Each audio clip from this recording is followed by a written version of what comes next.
Bien, ha comenzado la grabación de esta 14ª clase del curso de Teoría General de los Contratos. Hemos terminado ya las 3 primeras lecciones o unidades y vamos a iniciar entonces la 4ª unidad que dice relación con los principios del derecho de los contratos. En esta oportunidad es importante que tengan presente que no es una materia menor, sino que conocer los principios del derecho de los contratos, los principios de la contratación privada, viene a ser de suyo trascendental para poder entender el sentido de este curso. Les va a permitir básicamente entender cuál es la coherencia, sintonía y valoración, ¿cierto?, que el propio ordenamiento jurídico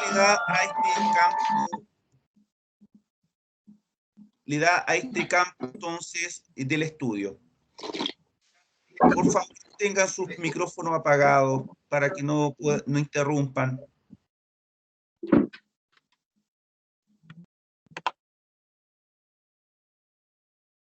Bien, muchas gracias. Y bien, me había perdido un poco, pero estábamos precisamente en el terreno de los principios entonces de la contratación. Cuando hablamos de principios, nos referimos básicamente a normas rectoras que rigen y dan sentido, coherencia y armonía jurídica a todo un sector o una rama del ordenamiento jurídico. Bueno, existen principios más generales que otros, existen principios que rigen en todo el ordenamiento jurídico y existen principios que son propios de un determinado sector o rama del ordenamiento jurídico. Ustedes estudiaron las divisiones del ordenamiento jurídico positivo, que se distingue entre derecho público y derecho privado, que es la más importante, y dentro de cada una de estas ramas, ¿cierto?, existen subramas, subdivisiones de las divisiones del derecho positivo. En el ámbito de los principios, como acabo de decir,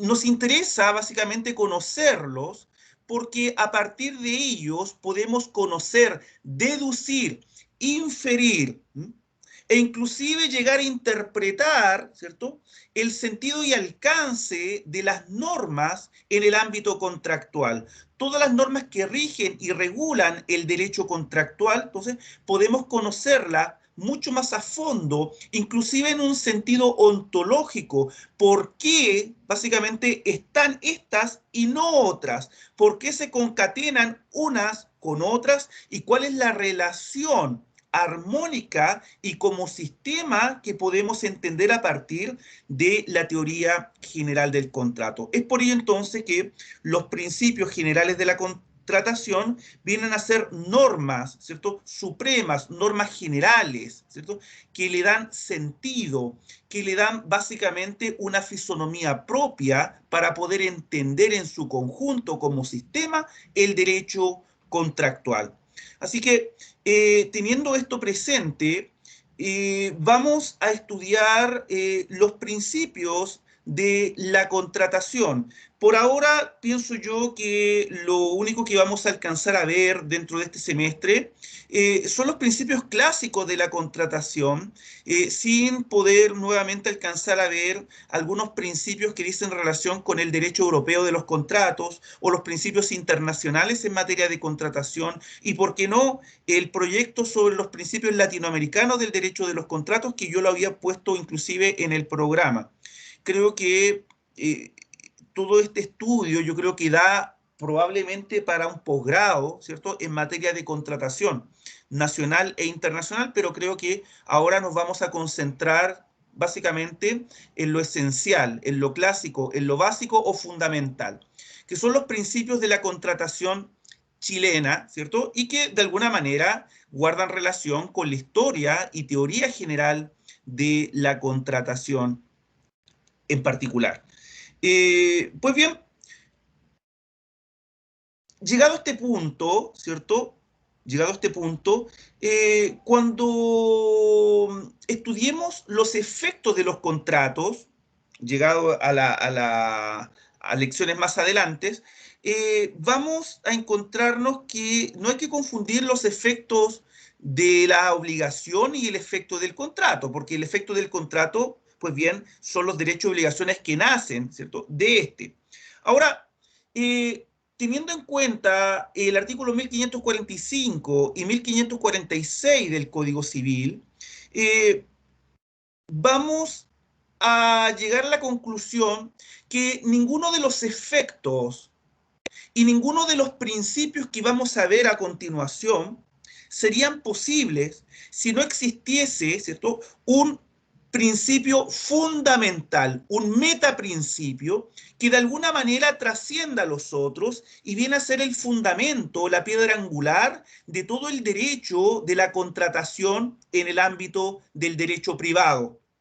Me refiero básicamente al principio de la autonomía de la voluntad, o también llamada en algunos textos el principio de la autonomía privada, que se manifiesta principalmente al permitir elegir conforme al querer soberano, ¿cierto?, y la propia iniciativa de los individuos en el campo del derecho. Así que dentro de este principio, ¿cierto?, que viene a ser uno de los principios fundamentales, como acabo de indicar, se formula en el marco de toda una doctrina que reposa esencialmente en la libre voluntad de las personas.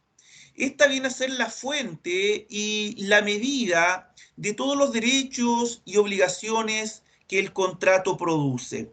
El principio entonces de la autonomía de la voluntad, tanto en su formulación original, eh, tanto en la actualidad, que inclusive tiene un declive, viene a significar, ¿cierto?, que la voluntad es autónoma, es decir, es libre para crear los derechos y obligaciones que le plazcan. En otras palabras, la autonomía de la voluntad nos lleva a concluir de que la voluntad se basta a sí misma. Es por ello que esta doctrina de la autonomía de la voluntad sirve como telón de fondo a la mayoría de los principios que reinan en la contratación. Ustedes los pueden ver en los artículos ya mencionados, del artículo 1545 y 1546, que coloca a la voluntad privada de las partes básicamente en el mismo plano que la ley. Inclusive el autor Domat, que viene a ser básicamente uno de los autores representativos del antiguo derecho civil francés, es decir, previo a la codificación, indicaba que todo aquello que nacía de la convención era por naturaleza justo, ¿sí? Básicamente, donde residía la fuerza obligatoria del contrato una vez que éste había sido celebrado, residía básicamente en la justicia misma de su origen, que si algo provenía de la convención, del querer libre, de dos personas libres, no podía entonces surgir nada malo, nada injusto de aquello. Ese es un sentido teórico para entender, sobre todo en la obra más importante de la ley civil en el orden natural, ¿cierto?, de Domat, que la autonomía de la voluntad viene a ser el reflejo, ¿cierto?, por el cual la convención se torna en sí misma como algo justo, como algo deseable, ya que si algo es impuesto, si algo nace sin que medie el consentimiento de las partes, básicamente eso es sinónimo de tiranía, de injusticia y también de arbitrariedad. Por tanto, la doctrina de la autonomía de la voluntad, ¿cierto?, viene a ser la base, el fundamento y la piedra angular, ¿cierto?, o como ya dije, como el telón de fondo de básicamente todos los otros principios que reinan en materia contractual. ¿Cuáles son estos principios de la contratación? Básicamente podemos hablar de, por ejemplo, el principio de la libertad contractual, el principio del consensualismo, el principio de la fuerza obligatoria de los contratos, también el principio del efecto relativo de los contratos y por qué no decir también el principio de la buena fe. ¿Sí? Independiente que uno pueda agrupar estos principios o subprincipios que pueden emanar de esto dentro de diferentes clasificaciones, no es menos cierto entonces que todo emana de este metaprincipio de la autonomía de la voluntad.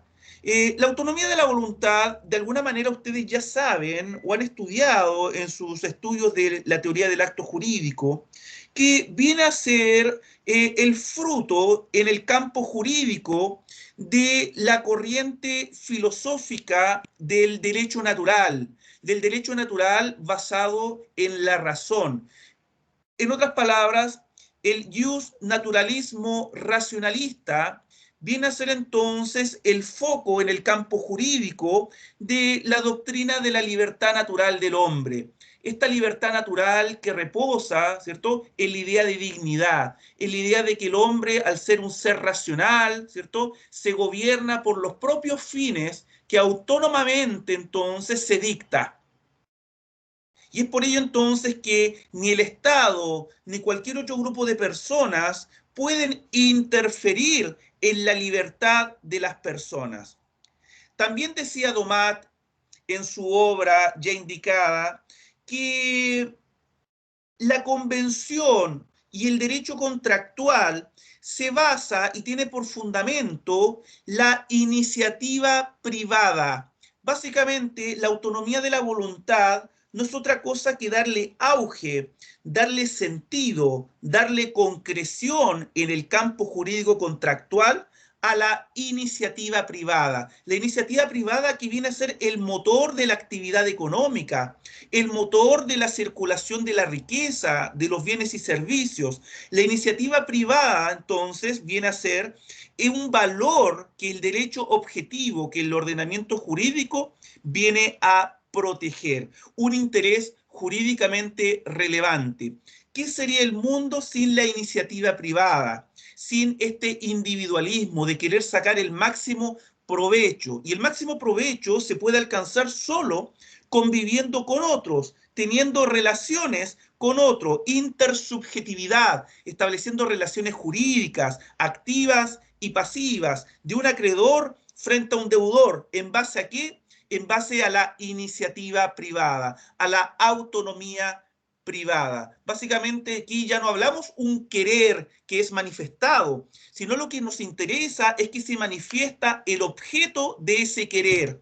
El objeto de ese querer está básicamente puesto en el plano de querer entablar relaciones jurídicas, que nazcan derechos y obligaciones, una prestación de dar, hacer o no hacer.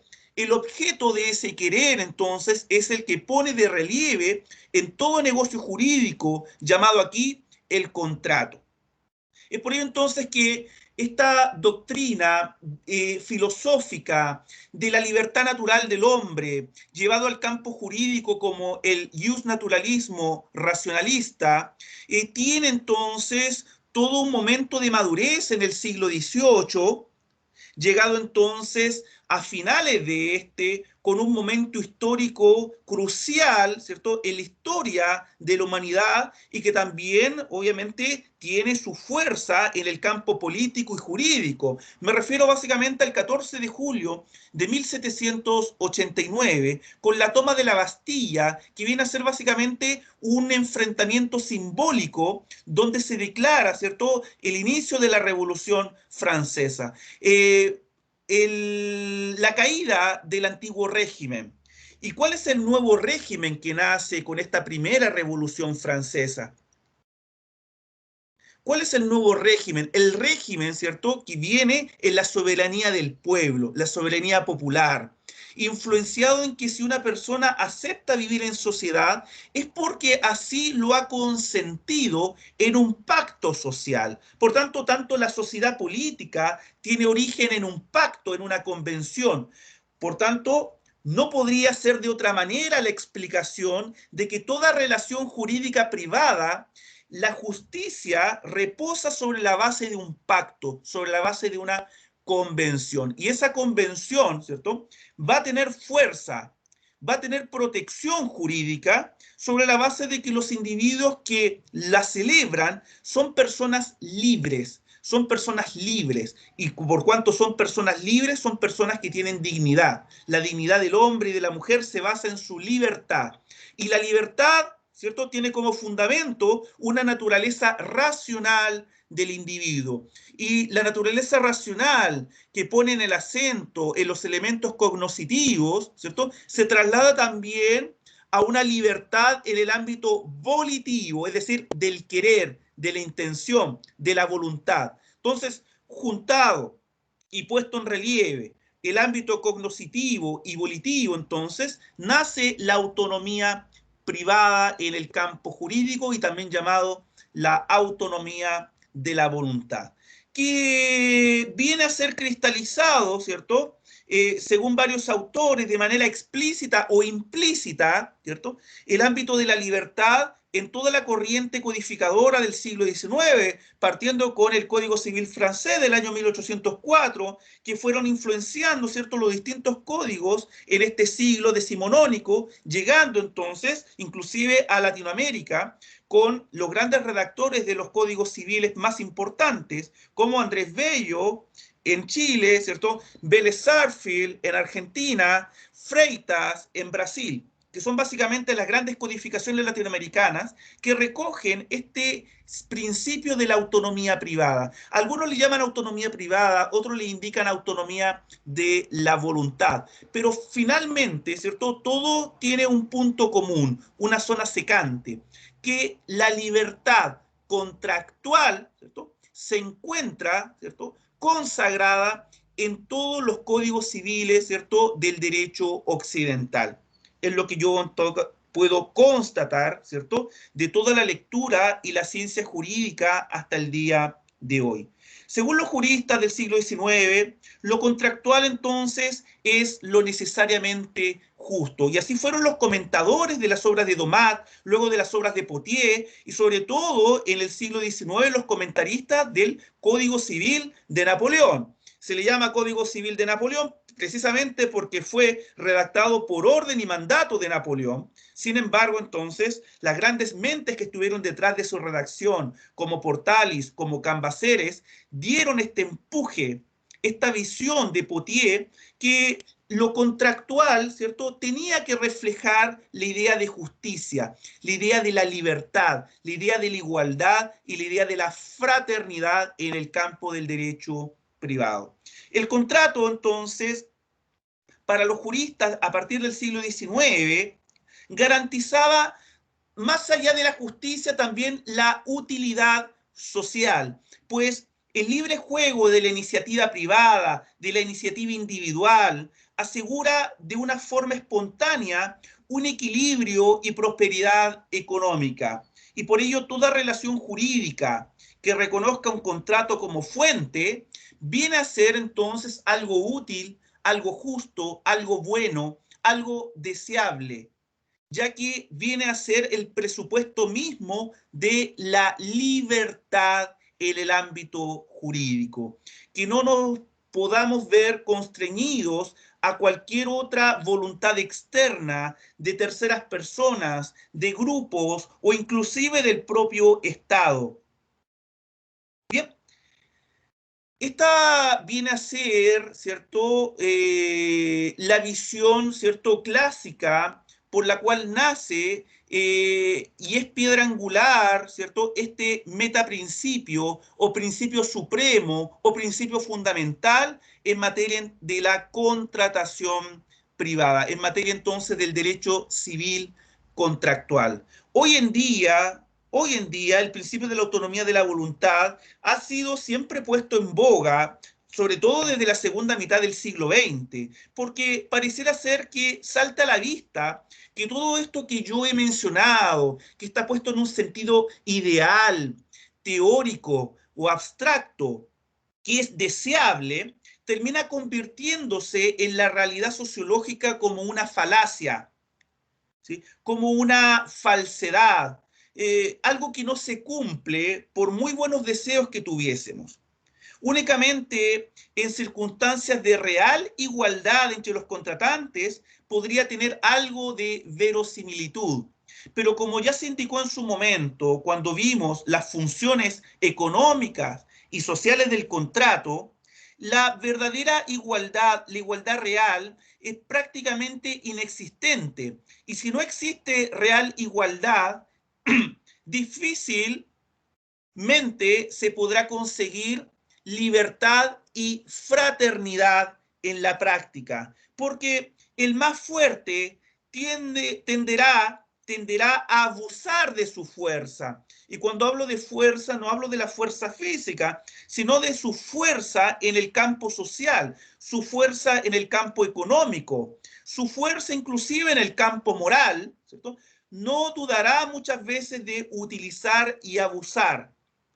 Y la experiencia entonces nos ha llevado, ¿cierto?, sobre todo a partir de la segunda mitad del siglo XX, a que las condiciones y el contenido del contrato tiende a perjudicar a la parte más débil, aquel que tiene una naturaleza cándida, ingenua, inexperta, vulnerable, y todos los epítetos que uno podría, ¿cierto?, aducir en este punto. Es por ello que la autonomía privada, que tanto se enalteció porque era necesario darla en alta estima cuando se cambió del régimen absolutista a un régimen de soberanía popular, porque la soberanía popular lo que tenía que brindar, ¿cierto?, mayor garantía era el elemento de la libertad. Y en el campo jurídico habían dos factores que podían concretar la libertad del hombre.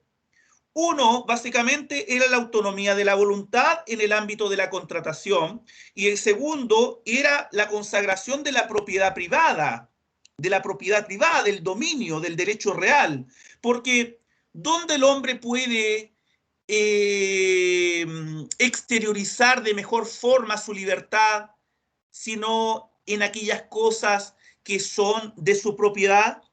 Es decir, el derecho a usar, gozar y disponer de una cosa de la cual yo tengo un derecho real de dominio, no es otra cosa entonces que la manifestación de la soberanía y libertad de una persona, ¿cierto?, respecto de lo que contiene su propio patrimonio. Y eso también nos lleva, ¿cierto?, al concepto de los derechos patrimoniales, donde podemos ver tanto derechos reales como también derechos personales que nacen precisamente a partir de la libertad de los individuos en el campo de la contratación, del negocio o del acto jurídico. Bien, por tanto, estas ideas de laissez-faire, laissez-passer, a fines de la Edad Media, ya con los tiempos modernos y el mercantilismo que daba empuje a una libertad sin trabas del Estado para que los comerciantes pudieran disfrutar del libre intercambio, del dinamismo de la oferta y la demanda, de la distribución, del crecimiento económico, de la circulación de la riqueza, que si bien tiene un sentido positivo, la realidad nos lleva a que esto llevado a extremos, propuestos básicamente a fines del siglo XVIII e inicios del siglo XIX, la realidad, ¿cierto?, nos da un portazo en la cara y nos dice que no obstante todas estas ideas que pueden sonar bastante poéticas en el papel, en la declaración, en fin, en la realidad termina siendo una idea vana que no se cumple. Y es por ello que la autonomía de la voluntad termina teniendo algunos límites, porque básicamente la libertad tiene que tener límites. La libertad es entendida en tanto en cuanto, ¿cierto?, esté enmarcada dentro de límites razonables. Y uno de los límites razonables viene a ser la propia ley, porque se entiende que la ley, ¿cierto?, no es otra forma que expresar la racionalidad de la sociedad, ¿cierto?, a partir de una prescripción de conducta general y obligatoria. Y por tanto, la autonomía de la voluntad como límite, ¿cierto?, tiene a la ley. Y la ley se encarga de establecer, ¿cierto?, qué es lo justo, qué es lo correcto, qué es lo que no es contrario a la moral, qué es aquello que no es contrario al orden público, qué es aquello que no va contra las buenas costumbres. Y por tanto, dejando todo ese terreno, la ley y la actividad del Estado comenzó, ¿cierto?, a inmiscuirse no con un sentido de limitar la libertad, sino con un sentido de proteger el ejercicio de la autonomía de la voluntad en un plano real, en un plano social. Y es por ello entonces que podemos encontrar límites tanto en la ley, ¿cierto?, límites en la moral, en las buenas costumbres, todo protegido por el ordenamiento jurídico, ya que la ley lo que hace es tratar de poner en cierta paridad, ¿cierto?, a las partes contratantes. Sí, ambas son libres, ambas se supone que tienen autonomía de la voluntad. La iniciativa privada es bueno que se proteja y además se estimule en el ámbito entonces de todo país, de toda sociedad.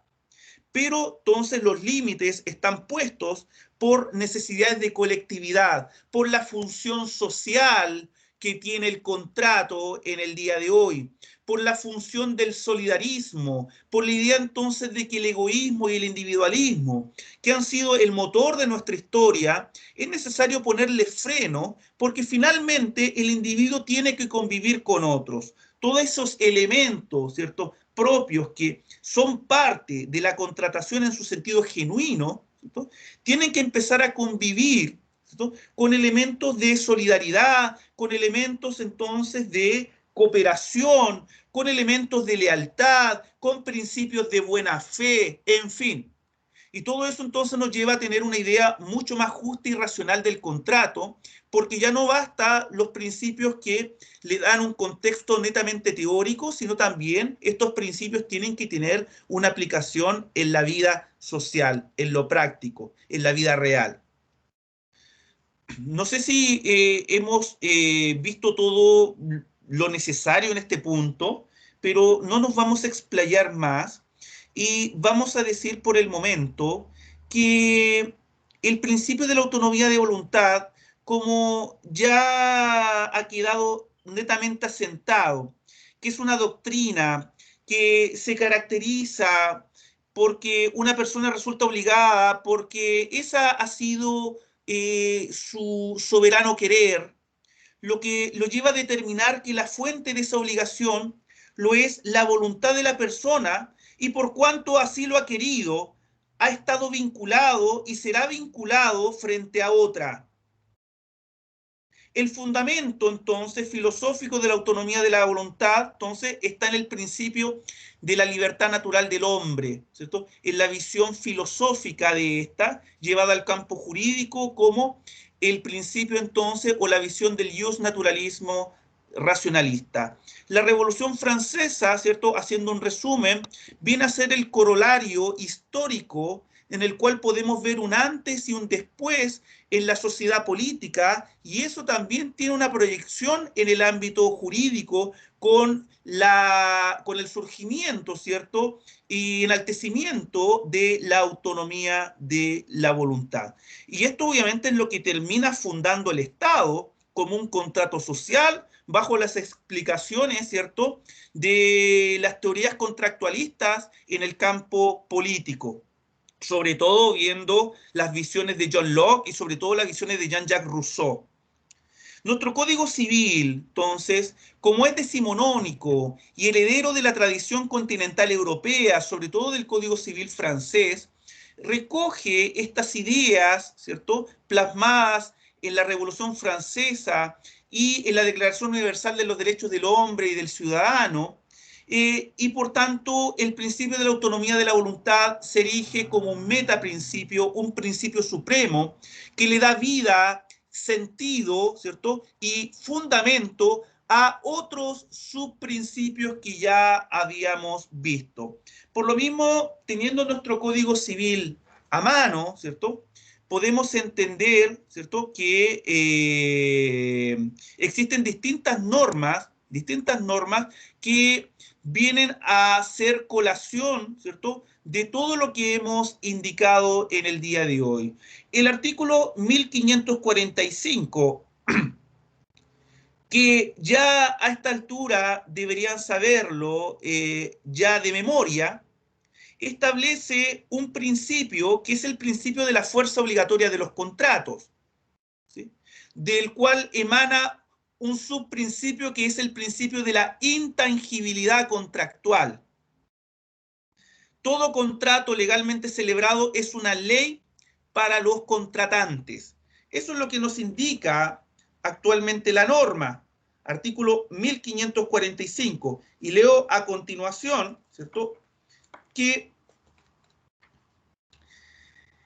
y no puede ser invalidado sino por su consentimiento mutuo o por causas legales. ¿Se dan cuenta que lo normal es que si un contrato nace en base a la autonomía privada, ¿cierto?, concretado por el consentimiento, por el libre acuerdo de voluntades de las partes, la única forma por la cual éste se va a extinguir o se va a modificar, ¿cierto?, será por el mismo acuerdo. Y esto lo consagra el Código Civil en el artículo 1545. Pero también pueden existir otras causas legales. Se dan cuenta que ahí la ley termina siendo un complemento, pero también podría ser una limitación o integración para ver en su integralidad lo que es el contrato.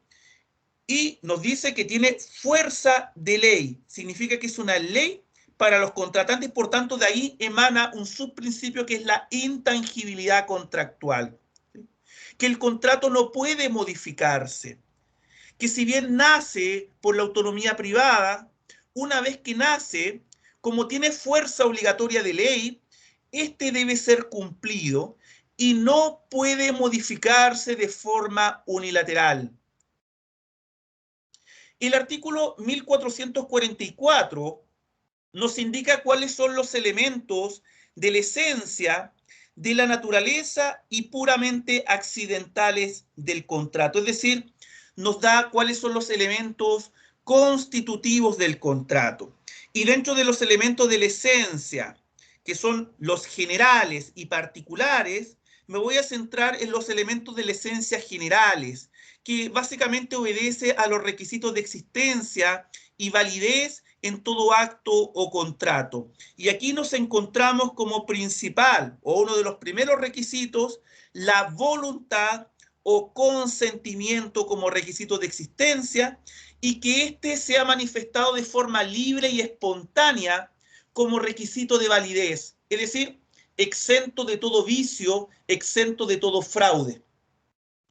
Por otra parte, el artículo 12 del Código Civil se refiere a una norma expresa cuando se renuncia a un derecho. Nos dice el artículo 12 que podrán renunciarse los derechos conferidos por las leyes con tal que solo miren al interés individual del renunciante y que no esté prohibida su renuncia. Renunciar a un derecho no es más que la proyección de la autonomía privada. La autonomía privada, ¿cierto?, dicta que en base a la iniciativa propia del querer de cada persona, ésta puede adquirir un derecho, contraer un derecho o una obligación, pero también puede renunciar a un derecho. Es parte del juego de la autonomía privada renunciar a un derecho, pero esta renuncia será válida en tanto en cuanto mire el interés individual del renunciante. O sea, ¿puedo renunciar a un derecho que está en mi patrimonio? La regla general es que sí, en tanto en cuanto esa renuncia mire únicamente al interés individual. Porque si hay intereses de tercero en juego, existen intereses conexos a la vez, o esta renuncia se encuentra prohibida por la ley, no producirá efecto. ¿Recordarán ustedes que qué ocurre cuando se realizan actos prohibidos por la ley? Adolece de objeto ilícito, ¿cierto? Y dicha renuncia podría ser entonces anulada, ¿sí? Invalidada por la nulidad absoluta. ¿Qué nos dice el artículo 1560 del Código Civil? ¿Quién puede leer, por favor, el artículo 1560?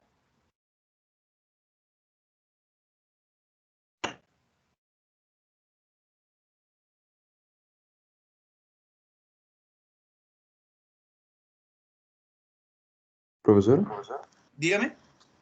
ya. Adelante. Artículo 1560. Conocida claramente la intención de los contratantes, debe estarse a ella más que a la literal de las palabras. Bien. Esto que acaba de leer su compañero está dentro del ámbito de la interpretación de los contratos. El artículo 1560, ¿cierto?, viene a dar el inicio, ¿cierto?, a las normas de la interpretación contractual. Y nos dice entonces que conocida claramente la intención de los contratantes debe estarse a ella más que a lo literal de las palabras, porque un contrato sea consensual, ¿m?, o el contrato conste por escrito, sea verbal o por escrito, en cualquiera de los casos, ¿cierto?, el contenido del contrato va a estar determinado por las palabras. Pero la ley nos dice que cuando se conoce claramente la intención, cuando es conocida claramente la intención, debe estarse a la intención por sobre lo literal de las palabras. ¿Qué es esto sino otra cosa que la manifestación y consagración de la autonomía privada, de la autonomía de la voluntad interna, que debe primar inclusive por sobre lo declarado, ya sea verbal o por escrito? Así que en materia de interpretación de los contratos tenemos otra manifestación de la autonomía privada o de la autonomía de la voluntad. Pues bien, en general, ¿cierto?, puedo estar toda la mañana, ¿cierto?, encontrando algunas normas y que hacen alusión, ¿cierto?, a la idea de que el Código Civil recoge, le da primacía y protección especial, ¿cierto?, a la voluntad interna, a la voluntad entonces libre, ¿cierto?, y autónoma.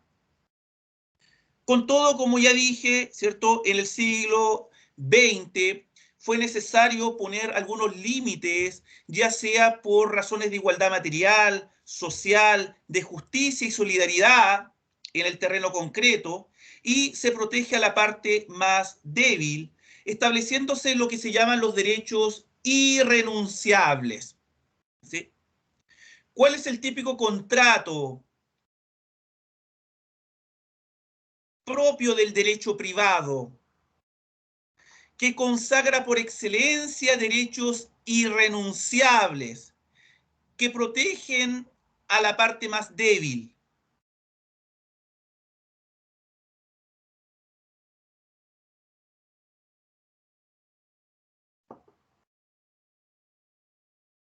¿Cuál sería? Como ejemplo.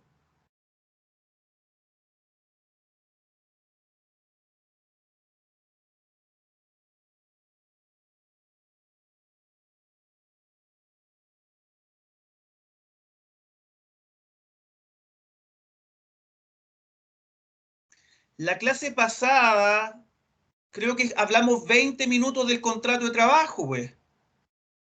El contrato de trabajo es un típico contrato de derecho privado porque el empleador y el trabajador son sujetos de derecho privado que tienen una relación jurídica privada, pero que la ley interviene estableciendo normas de orden público, o sea, es decir, normas de carácter irrenunciables, indisponibles, que vienen a proteger a la parte más débil, que será en este caso el trabajador. el principio prooperario propio del derecho laboral, del derecho del trabajo, se manifiesta a partir de distintas normas que son de carácter irrenunciables, como básicamente el ingreso mínimo, derechos precisamente previsionales que deben estar presentes aquí, el derecho del feriado legal, el derecho a las gratificaciones, ¿sí? Existen entonces derechos mínimos que son irrenunciables.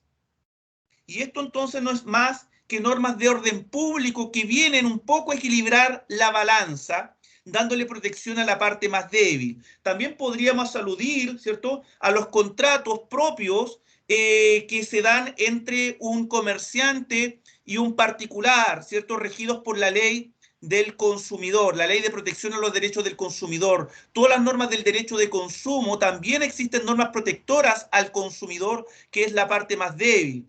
También podemos encontrar los llamados contratos dirigidos, ¿sí? Contratos dirigidos. En este sentido son los llamados contratos, ¿cierto?, que celebran, ¿cierto?, normalmente empresas que tienen por distintas razones un monopolio, ¿cierto?, o una participación, ¿cierto?, fundamental en el mercado, en el cual, si bien contratan con los particulares, ¿cierto?, las cláusulas del contrato, ¿cierto?, no vienen puestas por las partes, sino vienen impuestas por ley. Estos son los llamados contratos dirigidos, por ejemplo, los contratos que uno celebra con compañías de agua, con compañías de luz eléctrica, ¿sí?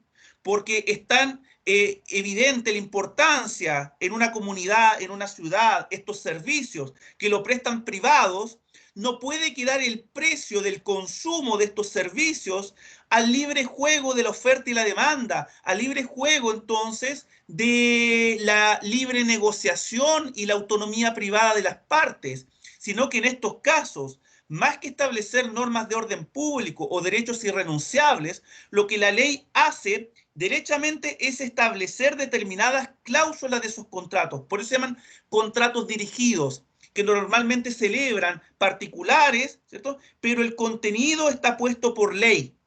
Es decir, cuál va a ser el precio del consumo o cuál va a ser el reajuste de cada año o cada 2 años o cada 3 años. En fin, todas estas materias, establecer derechos, obligaciones esenciales en los contratos son impuestas por ley. Esos son los llamados contratos dirigidos. Es una categoría contractual que parece lejana de las visiones clásicas del contrato, donde debe primar la voluntad libre de los contratantes, en fin. Sin perjuicio que existen también los contratos forzosos, ¿sí?, contratos que están obligados personas a celebrar si quieren obtener una determinada finalidad, un determinado objetivo. Por lo mismo, entonces, existen limitaciones a la libre autonomía de la voluntad o autonomía privada. No obstante, ¿cierto?, reconocer que la iniciativa privada, ¿cierto?, viene a ser el eje y el motor de la actividad privada y económica que el derecho contractual viene a reconocer, inclusive a nivel constitucional, puesto que una de las garantías propias de todo Estado de Derecho en una constitución es la garantía, ¿cierto?, o el derecho fundamental, ¿cierto?, a la libertad en el emprendimiento, a ejercer cualquier actividad económica con tal que no sea contraria a la ley, a la moral, al orden público, en fin, a las buenas costumbres. Pero el derecho entonces a realizar cualquier actividad es un derecho otorgado por la Constitución y es un derecho, es una proyección de la libertad basada en la iniciativa privada, en ejercer cualquier actividad económica, con tal básicamente de adquirir riqueza y que esta riqueza circule para el bien de todos. Eso es entonces lo que nos importa entonces dejar en claro en este punto. Yo ya había nombrado distintos principios que emanan de este metaprincipio que se llama autonomía de la voluntad. Y estos principios se pueden ver, ¿cierto?, en distintas etapas de la vida contractual. Por ejemplo, en lo que nos concierne a la formación del contrato, ¿sí?, a la formación del contrato hasta el momento entonces de su perfeccionamiento, existen dos principios muy importantes que emanan de la autonomía de la voluntad. En primer lugar, tenemos el principio de la libertad contractual y en segundo lugar tenemos el principio del consensualismo, ¿sí? Del consensualismo. Pero también vamos a encontrar principios que tienen relevancia en el momento en que el contrato se perfecciona hacia su ejecución. Básicamente, hay principios que tienen relevancia al momento de la ejecución del contrato, es decir, al cumplimiento de la prestación. Y estos principios, ¿cierto?, podemos enumerarlos como el principio de la fuerza obligatoria del contrato. En otras palabras, nos referimos básicamente a principios que están presentes en el momento en que el contrato surte sus efectos, ¿sí? Y por tanto, sus efectos se van a dar, ¿cierto?, en el periodo de la ejecución. Por tanto, el principio de la fuerza obligatoria de los contratos no es más que la proyección del efecto vinculante u obligatorio del contrato. También podemos aquí el principio de la intangibilidad contractual, que no es más que una proyección de este. Tenemos también otros principios como el principio de la seguridad contractual, el principio del efecto relativo de los contratos. Bien, creo que dicho eso,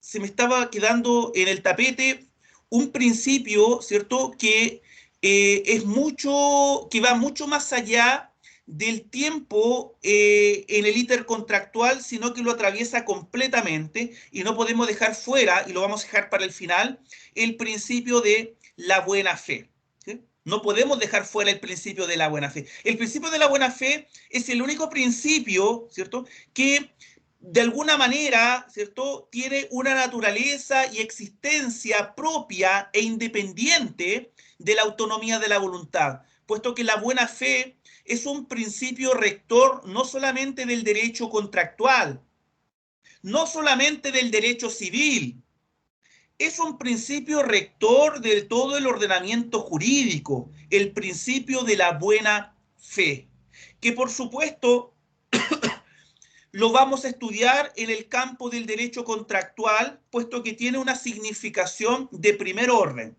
Y por tanto, el principio de la buena fe estará presente durante todo el íter contractual, en el periodo de la formación del contrato, desde las tratativas preliminares, llegado, ¿cierto?, al momento de la formación del consentimiento, con la fusión entre oferta y aceptación, no solamente en el momento de la formación, sino en el momento de su ejecución, en el momento de su modificación, en el momento de su extinción. La buena fe también tiene que estar presente.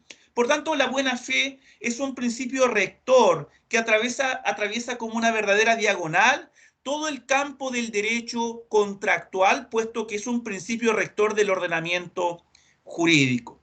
Así que ya teniendo un cierto esquema, ¿cierto?, de lo que nos interesa en estos momentos, podemos ahora entender o cómo vamos a avanzar en esta materia. Por tanto, ahora vamos a ver aquellos principios, ¿cierto?, que emanan de la autonomía de la voluntad, en primer lugar, ¿cierto?, dentro del periodo de la formación del contrato. Como ya dije, vamos a estudiar el principio de la libertad contractual y el principio del consensualismo. Así que, básicamente, en primer lugar, ¿cierto?, vamos a referirnos a la libertad contractual. La libertad contractual, entonces, que emana del principio de la autonomía privada, ¿no?, viene a ser una proyección, una concreción al momento en que el contrato se forma, ¿cierto?, de toda expresión de autonomía. Y esta expresión de autonomía la podemos ver desde muchos puntos de vista.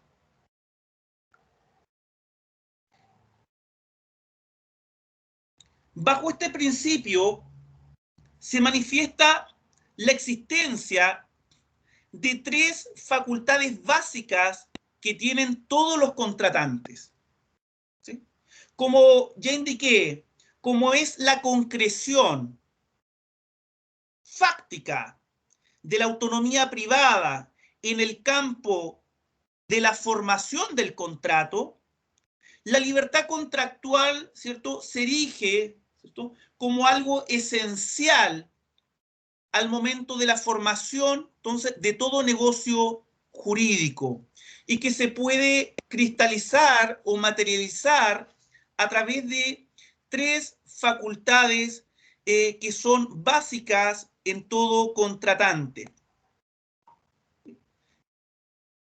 ¿Cuál sería la primera de ellas?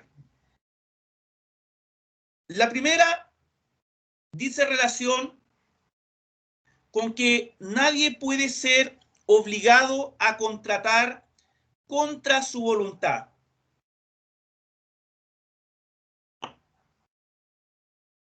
Bien, nadie puede ser obligado entonces a contratar contra su voluntad.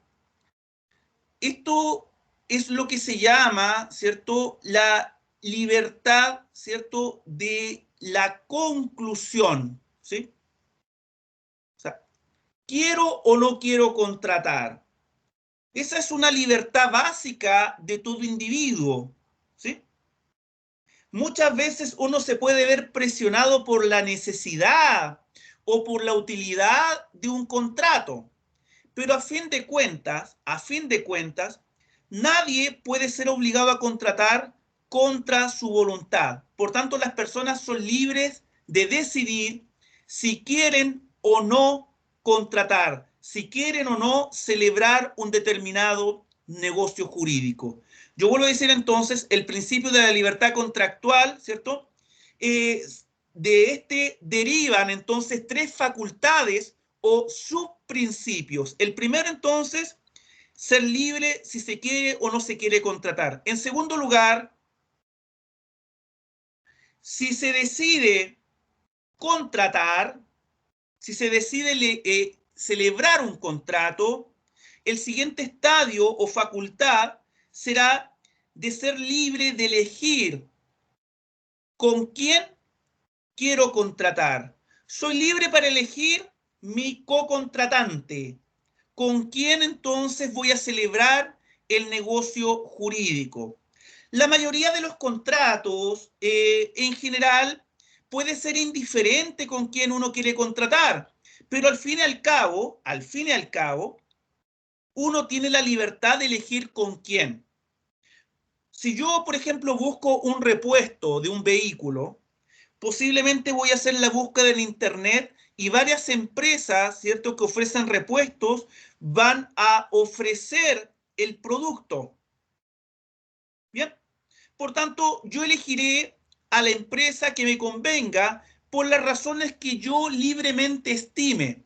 Una podría ser el precio del producto, cuál es más barato, o qué empresa está más cercana para llegar, o qué empresa se encuentra en mi ciudad y cuál no, cuál tiene envío por internet o no, o perdón, cuál tiene compra por internet y se puede hacer el envío. En fin, pueden haber determinados factores, ¿cierto?, que me pueden llevar a contratar, ¿sí? Si yo quiero elegir un seguro automotriz, ¿cierto?, y camino a la municipalidad, me encuentro con distintos stands, bueno, uno es libre de contratar con quien quiere, ¿sí? Da lo mismo la motivación personal que uno tenga. Hay gente que se va a un stand precisamente porque a lo mejor le agrada físicamente la persona que está ahí, lo cual no podría tener ninguna relevancia en lo que está contratando, puesto que normalmente uno debería ver las condiciones del contrato, el precio de la prima, del seguro, en fin.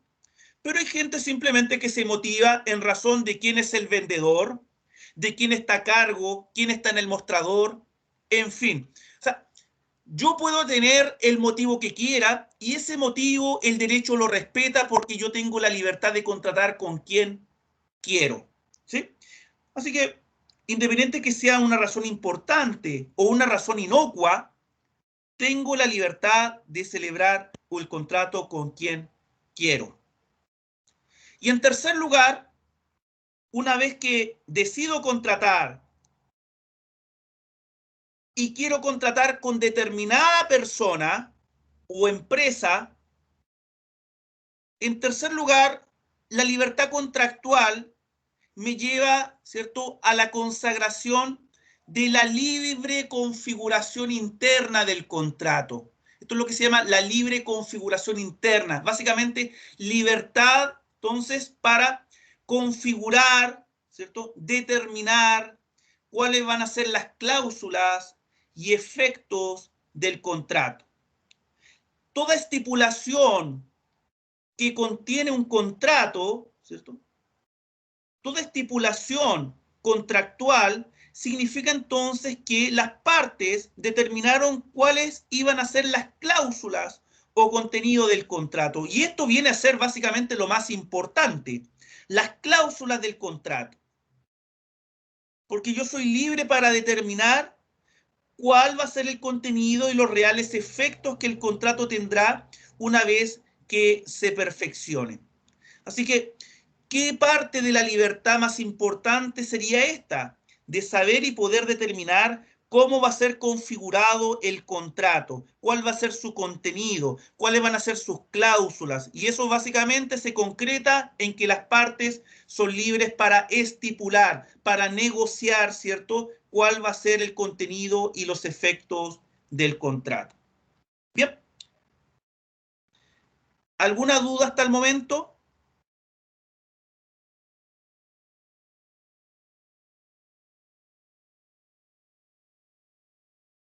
No, profesor. Bien, el principio de la libertad contractual, con estas tres facultades o subprincipios que derivan de este, acabo de indicar que todos estos que acabo de mencionar, estamos en un plano ideal, abstracto, porque no obstante estas tres facultades o subprincipios que acabo de mencionar, el de la libre conclusión, es decir, si quiero o no quiero celebrar un contrato, el de la libre elección de mi cocontratante y en tercero, el de la libre configuración interna del contrato. Estos tres, a veces, o la mayoría de las veces, se encuentran limitados, ¿cierto? Limitados, ¿cierto? O amputados. Nunca se van a... O sea, es muy raro que una persona celebre un contrato y se cumplan a cabalidad estos tres subprincipios. Cuando digo muy raro, no significa que no pueda ocurrir de forma ocasional, ¿cierto? O de forma natural, prácticamente.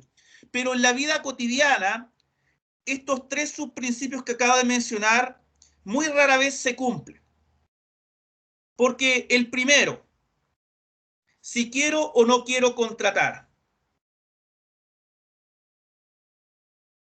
que parecería el más básico y fundamental, ¿cierto? El más básico y fundamental, a veces, ¿cierto?, no se cumple. ¿En qué casos podríamos estar aquí?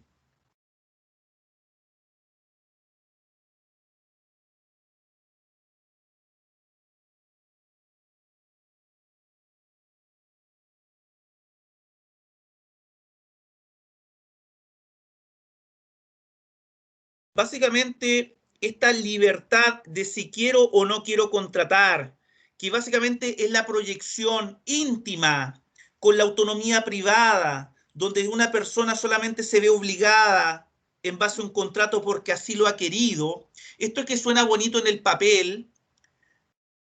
La realidad, ¿cierto?, nos lleva a concluir que hay dos formas que se limitan esta libertad. La primera, ¿cierto?, es una limitación fáctica, porque a veces estamos obligados por necesidad tanto biológica de celebrar un contrato.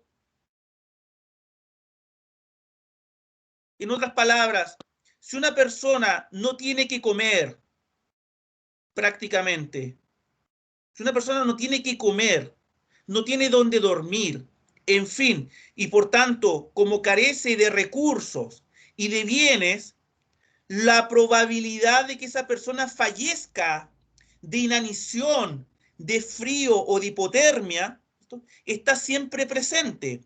Por tanto, muchas veces la necesidad biológica de sobrevivir nos lleva a celebrar un contrato. ¿Cuál es el contrato que por excelencia todas las personas celebran para poder vivir medianamente dignas?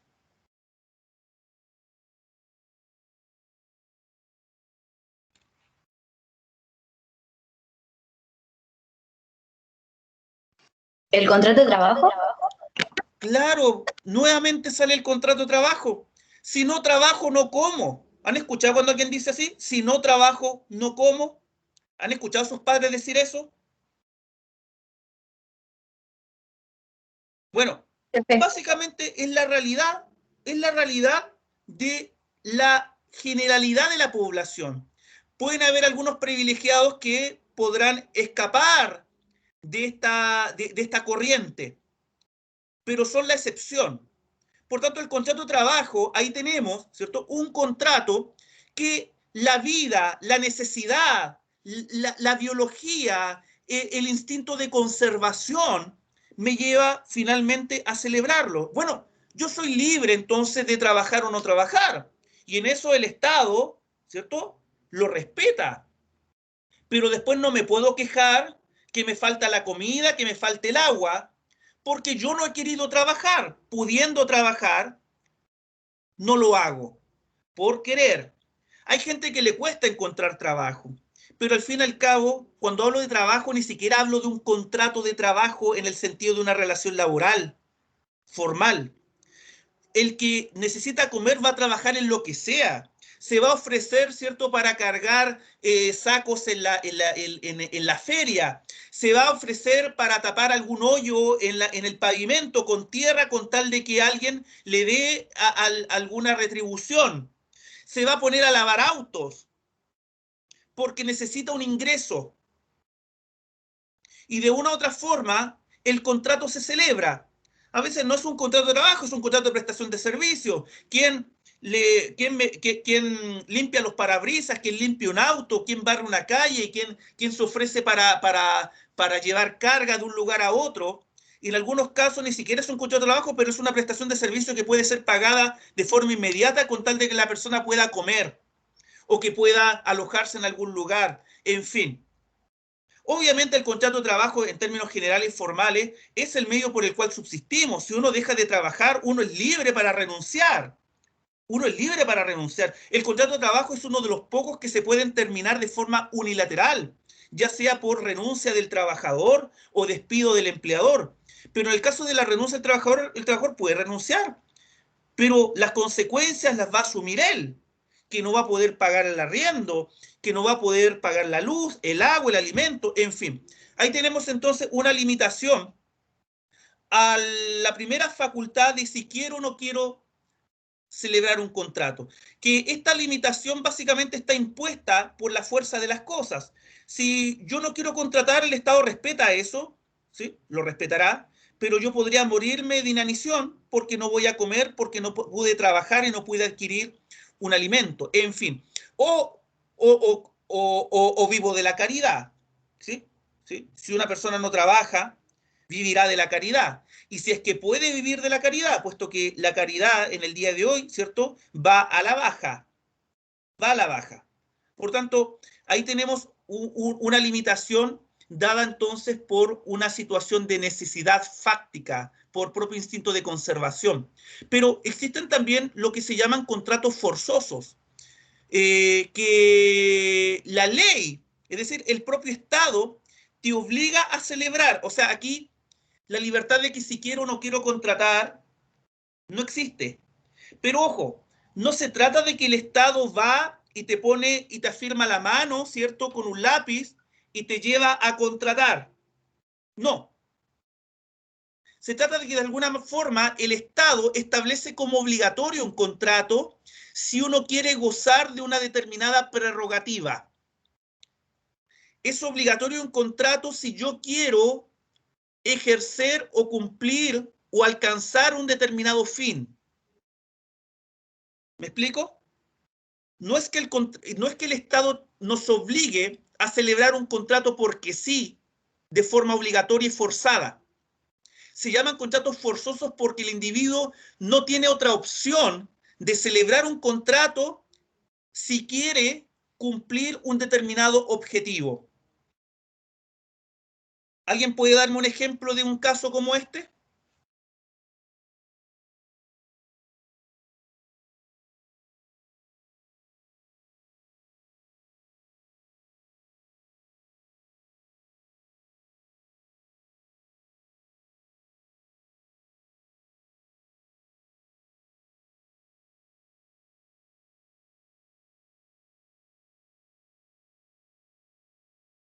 El seguro obligatorio automotriz. ¿Saben por qué se llama obligatorio? Porque es un contrato forzoso. Quien quiere poner su vehículo en circulación debe contratar, ¿cierto?, el seguro obligatorio automotriz. Y este seguro, ¿cierto?, se contrata con anterioridad al pago del permiso de circulación. Por tanto, ninguna municipalidad va a dar el permiso de circulación si yo no acredito que he pagado el seguro obligatorio automotriz. Se dan cuenta que si yo quiero poner el vehículo en circulación cada año debo pagar el seguro obligatorio automotriz. Ahí tiene entonces un caso de un contrato forzoso. O sea, si yo quiero conducir, no tengo opción. Debo celebrar un contrato, en este caso, el contrato del seguro obligatorio automotriz. Y se llama obligatorio por esa razón. Espero que haya quedado claro, porque en la próxima clase, para terminar este tema, vamos a ver excepciones a las siguientes dos facultades, porque en todas podemos encontrar excepciones. Bien, quedamos con la clase hasta aquí, porque ya llegó la hora. Voy a terminar con la grabación. Hago la